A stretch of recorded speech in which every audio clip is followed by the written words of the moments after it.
El nopal en la frente, el origen genético de los mexicanos. ¿Qué tal? Soy el maestro Eric G. Cárdenas y esto es México antes de México.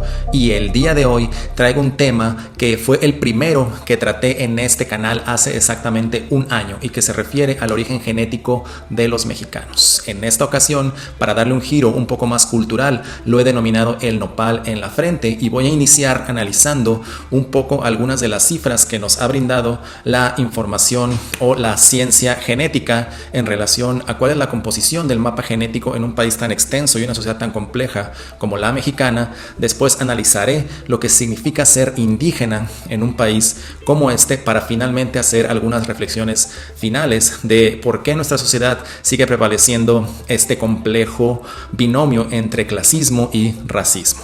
Y bueno, hago este video principalmente con dos objetivos. Primeramente, al exponer la información genética que tenemos actualmente sobre la población mexicana, busco que se mire de manera objetiva y que podamos entender que no existe una connotación negativa o positiva per se por tener estos orígenes genéticos y que todas las connotaciones subjetivas son las que nosotros como cultura le damos. Y el segundo objetivo es mostrar que somos el resultado de una compleja interacción cultural entre europeos, indígenas y africanos. Y esa interacción cultural que ha existido durante siglos está inscrita en nuestro mapa genético, pero muchas veces no está escrita en los libros de historia, donde normalmente nos hablan de una tensión y una confrontación entre los diferentes grupos que han conformado este país. Y bueno, resaltar el hecho de que nacimos con esta información genética y con esta genética cultural, por decirlo así. Y si bien esto determina cuál es nuestro pasado, pues no tendría por qué determinar cuál es nuestro futuro. Así que si quieres enterarte de cuál es el origen genético de los mexicanos, te invito a que veas este video hasta el final. La genética en México es reflejo de nuestra historia. Desde hace más de una década en que comenzaron a hacerse estudios genéticos a nivel macro en México, tanto de muestras representativas en distintas regiones como en grupos focalizados, se ha establecido que en promedio los mexicanos tenemos casi la mitad de genes de origen europeo, casi la mitad de genes de origen indígena y un 5% de genes de origen africano. Es decir, somos un pueblo mestizo, como lo dicen algunos discursos históricos, aunque bueno, también hay que dejar claro que esto no tiene realmente mucho de especial, pues en realidad todos los grupos humanos a lo largo de la historia han interactuado genéticamente con otros grupos humanos. En el caso de México, esta interacción cultural y esta interacción genética se dio entre los habitantes originarios del continente americano, llamados indígenas o amerindios por otros investigadores, y los migrantes que provinieron del continente europeo, principalmente de España. Así que desde el primer momento en que entraron en contacto estos seres humanos provenientes de distintos continentes, empieza esta interacción genética. Y desde hace 5 siglos ha habido una mezcla genética y cultural, sobre todo en las ciudades que tenían gran actividad comercial. Se dio una intensa interacción entre los grupos de indígenas que provenían de sus comunidades o de lo que fue en la época virreinal las repúblicas de indios, se dirigían a las ciudades a buscar una mejor vida, y lo mismo los migrantes españoles que se embarcaban y cruzaban el Atlántico también en busca de una mejor vida. Entonces, en estas principales ciudades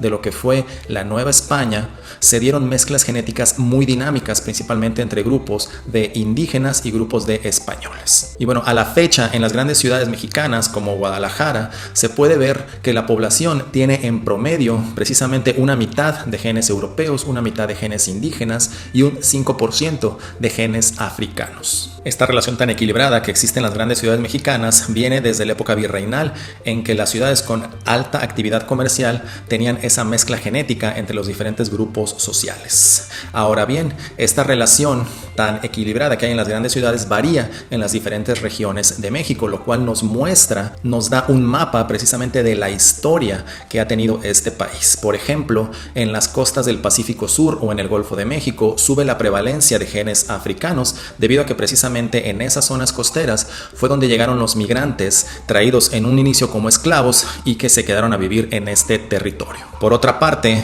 en la zona de Aridoamérica, en el norte de México, donde la población indígena era mucho menos densa y donde la población de origen europeo tardó mucho más tiempo en llegar y fue más lenta la colonización de esos territorios, se puede ver una ligera prevalencia también de genes europeos, que sin embargo no es determinante, y donde siguen existiendo estas aportaciones de genes amerindios y de genes africanos. También, si nos vamos al otro lado del país, en la parte sur, generalmente existe también una prevalencia ligeramente mayor de genes de origen indígena, debido a que en esas comunidades se consolidaron más las repúblicas de indios en la época virreinal y se mantuvieron algunas pautas culturales más estables, lo cual no quiere decir que no hayan recibido aportes importantes de migrantes europeos en esas localidades del sur. Es decir, sí hay una prevalencia mayor, pero también hay un aporte importante de genes europeos y de genes africanos en el sur del país. Así que aunque hay ciertas diferencias regionales, estas no son determinantes y prácticamente todos los grupos humanos que habitan tanto el norte como las costas, como las grandes ciudades y el sur y sureste de nuestro país presentan esta mezcla genética entre grupos humanos provenientes de los 3 continentes mencionados.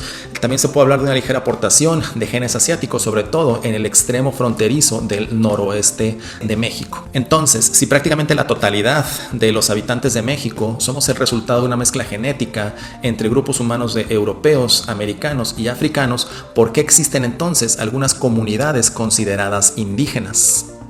¿Qué significa ser indígena en México? Lo primero que hay que aclarar en el concepto de indígena en México es de que se trata de un concepto cultural y no genético. De acuerdo al último censo realizado en México en el año 2020, el INEGI reportó que somos más de 126 millones de mexicanos, de los cuales 25.7 millones, es decir, el 21.5% de la población se considera indígena. Y esta cifra de casi una quinta parte de los mexicanos que se consideran indígenas proviene simplemente de la pregunta que hacen los encuestadores del INEGI, que es: ¿se considera usted indígena? El entrevistado podría responder que sí o que no. Es decir, se trata de cómo se percibe la persona a sí misma. Este concepto se conoce como la autoadscripción y esto es suficiente para ser contabilizado como indígena en México. No obstante, hay otras cifras que nos pueden revelar más del significado de ser indígena en nuestro país. Por ejemplo, en este censo, poco más de 12 millones de personas respondieron que vivían en un hogar indígena, es decir, un 10% de la población. Y aquí ya se reduce el número de la población considerada indígena, porque el vivir en un hogar indígena significa que hay ciertas pautas culturales, ciertas autoridades tradicionales y una visión del mundo distinta a la de las grandes ciudades o distinta a la del general de la cultura mexicana, y que se considera proviene directamente de los pueblos originarios de nuestro país, es decir, que habitaban este territorio antes del contacto con los europeos. Y bueno, otra cifra que nos ayuda a entender qué tan arraigada está la cultura indígena en México son los hablantes de alguna de estas lenguas indígenas, los cuales son 7.3 millones de habitantes, es decir, poco más del 6% de la población mexicana. En este sentido, podemos ver que la cifra de la autoadscripción es el doble de la cifra de hogares indígenas y el triple de los hablantes de lengua indígena. Y esto es porque hace algunas décadas ha venido una revaloración de las culturas indígenas en México y del orgullo que representa provenir de alguno de estos pueblos originarios. Contrario a lo que sucedía a principios del siglo XX, cuando la gente se avergonzaba de esa herencia, de ese origen indígena, y respondía a los encuestadores del INEGI que no hablaban ninguna lengua indígena y que no vivían en ningún hogar indígena. Y bueno, ya sea este 21% de la población que se autoadscribe como indígena, este 10% que vive en un hogar indígena o este 6% que habla una lengua indígena, la verdad es que esto no significa que no tengan fuertes aportes genéticos europeos, a pesar de que se autoadscriban como indígenas o que vivan en un hogar indígena o que hablen alguna lengua indígena. Valga recordar que muchas de estas pautas culturales consideradas indígenas también tienen algún origen europeo. Por ejemplo, casi todos los grupos indígenas en México basan su ritualidad en la religión católica, la cual, como sabemos, fue traída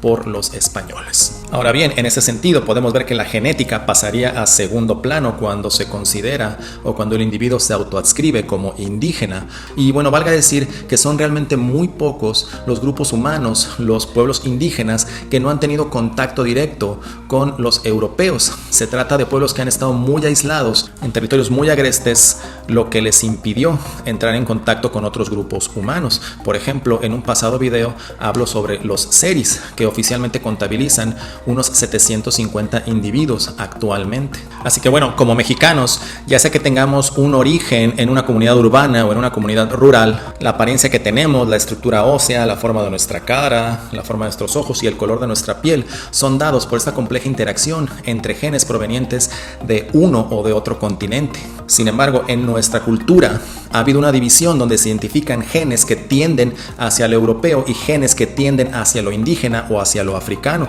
Y esto ha creado una división social basada meramente en el aspecto que tenemos los mexicanos. Y de manera despectiva, a quien se apega más a los rasgos considerados como indígenas, como la cara un poco más redonda, los ojos almendrados, la piel más oscura, etc., se le considera de manera negativa y en una posición inferior dentro del sistema social. De manera despectiva, se dice que trae el nopal en la frente.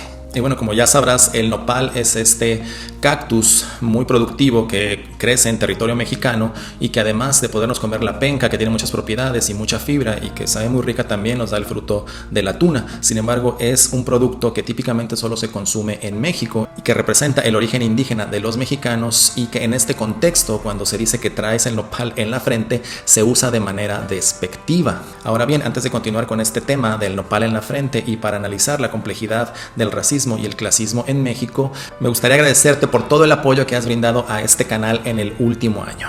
Desde el 7 de agosto de 2020 a la fecha, 7 de agosto de 2021, en un año el canal ha llegado a más de 11,000 suscriptores, lo cual son muy buenas noticias para un canal de contenido cultural como este. Así que si te ha gustado el contenido brindado por este canal, si te está gustando este video y si piensas que pueda ser de valor para tus amigos, para tus familiares o para otras personas, te pido por favor que lo compartas, que le des el pulgar arriba, te suscribas y le piques a la campanita para recibir las notificaciones cada que subo un nuevo video. También te invito a seguirme en mis otras redes sociales, y si quieres convertirte en mecenas o patrocinador de este canal, lo puedes hacer con una donación totalmente voluntaria en mi página de Patreon. Ha sido un año de mucho trabajo para que ustedes tengan una visión más objetiva, más analítica y más crítica de lo que es la historia de México y de nuestros países hermanos. Así que te invito a seguir siendo uno de los apasionados de la historia que sigue disfrutando el contenido de este canal. Sin más por el momento, continuamos con este video. ¿Qué significa tener el nopal en la frente? El complejo México racista y clasista. Desafortunadamente, a lo largo de la historia, en nuestro país se ha conformado una sociedad dividida en distintas clases sociales. Como sabemos, la mayoría de los mexicanos, nuestro país es uno de los países más polarizados del mundo, es decir, donde existe la brecha más grande entre los más ricos y los más pobres, y en medio, pues toda una complejidad social y económica que vivimos día a día los mexicanos. Y bueno, ante esta sociedad tan dividida, existe también el ingrediente del racismo, donde se identifican como positivos los rasgos más tendientes hacia lo europeo y como negativos los rasgos más tendientes hacia lo africano o lo indígena. Es decir, alguien que tiene la cara más alargada, la piel más clara y quizás los ojos más claros y una estructura más parecida a lo europeo tendrá más probabilidades de éxito en esta sociedad, y por el contrario, alguien que tiene la cara más redonda, la piel más oscura, la nariz un poco más ancha, etcétera, tendrá menos posibilidades de éxito en esta sociedad, pues la calidad de la persona muchas veces está determinada por su aspecto exterior. Es decir, somos una sociedad donde se combina la cuestión clasista con la cuestión racista. También he analizado un poco más a profundidad este tema en un video previo. Y esto en sí resulta bastante injusto, pues los mexicanos somos producto de esta ruleta genética, donde por esta compleja mezcla entre nuestros orígenes ancestrales, pues no sabes si te van a tocar más genes de un lado o más genes del otro. Sin embargo, en nuestra sociedad, el estar más apegado al estándar europeo te puede traer más éxito en la vida que el estar más apegado al estándar indígena. Pero cuando no ocurre así, cuando realmente la persona demuestra tener talento, demuestra sobresalir, demuestra progresar y tiene precisamente, como todos los mexicanos, estas características que delatan nuestro origen genético indígena, entonces la sociedad misma busca, después de ese ascenso, traerlos otra vez abajo, precisamente con esta frase ofensiva de pero se le ve el nopal en la frente. Entonces, esto se utiliza en algunos contextos, como por ejemplo, cuando alguien pues tiene un buen trabajo y puede darse el lujo de viajar, entonces dicen, bueno, sí, se está paseando por Europa, pero se le ve el nopal en la frente. También aquí, en el entorno fronterizo entre Sonora y Arizona, muchas veces cuando uno va de compras al sur de Arizona, pues la segunda generación de mexicanos no aprendió el español demasiado bien, así que te hablan en inglés, y la gente de aquí a veces dice, bueno, pero ¿por qué no me hablan español si se le ve el nopal en la frente? Y ahí pues está denostando tanto las características físicas de esa persona por tener herencia mexicana como el idioma español. Y bueno, este tipo de expresiones asumen un componente negativo en los rasgos representativos del México indígena y de los aportes que tenemos los mexicanos de ese origen. Lo que se está diciendo es de que ¿por qué estás ascendiendo socialmente si tú eres más apegado hacia lo indígena y debes estar en un nivel inferior? Y eso manifiesta profundas contradicciones e inequidades que se dan en una sociedad como la mexicana. Y valga decir que son muestras de segregación que hemos construido y que seguimos reproduciendo los propios mexicanos, que se dan internamente en nuestra sociedad, es decir, que no importamos del extranjero, sino que nosotros mismos las desarrollamos. Y esta compleja relación entre clasismo y racismo, como todo tipo de segregación, no es una muestra más que de la ignorancia que tenemos como sociedad. Y bueno, en la medida en que sepamos valorar nuestros aportes culturales y genéticos, tanto europeos como indígenas, estas muestras de ignorancia, esta segregación que está tan enraizada en una sociedad como la nuestra, entonces se puede ir diluyendo para tener una sociedad que se trate mejor, que sea más equitativa y donde se vaya acabando esta polarización que nos mantiene divididos como mexicanos. Y bueno, nuestros rasgos fisiológicos que tenemos en el exterior no tienen per se una connotación negativa o positiva, son simplemente la herencia que hemos obtenido después de tantos años de interacción social entre los diferentes grupos humanos. Y lo realmente importante en una persona no son esas características externas, sino lo que haga en su presente, lo que haga con su vida para ayudar a los demás o para aportar a la sociedad. Y bueno, si miramos al pasado, si miramos a la historia como mexicanos de una manera objetiva y no de una manera tendenciosa como muchas veces se da en el discurso histórico oficial, entonces nos podremos dar cuenta que tenemos muchas razones para sentirnos orgullosos tanto de nuestra herencia indígena como de nuestra herencia hispana y africana. Y si le damos su justo valor a nuestros múltiples orígenes, entonces podremos tener una mayor autoestima, una sociedad más educada que precisamente ayudaría a acabar con esa segregación que existe actualmente en nuestra sociedad mexicana y en muchos países hermanos de América Latina. Pero ahora tú dime qué piensas. ¿Estás orgulloso de llevar el nopal en la frente? ¿Has sufrido discriminación por tener ciertos rasgos físicos? ¿Te hubiera gustado aprender alguna lengua indígena como parte de tu herencia cultural? ¿Estás orgulloso de tus ancestros hispanos y de tus ancestros indígenas o estás avergonzado por alguno de estos orígenes? Bueno, nuevamente te doy las gracias por haber llegado hasta el final de este video. Recuerda que estoy retomando el tema con el que inicié este canal hace un año y espero que te quedes aquí para seguir viendo más historia donde precisamente trato de revalorar nuestros orígenes hispanos y nuestros orígenes indígenas, así como africanos en este canal de México antes de México. Yo soy el maestro Eric G. Cárdenas y nos vemos hasta la próxima.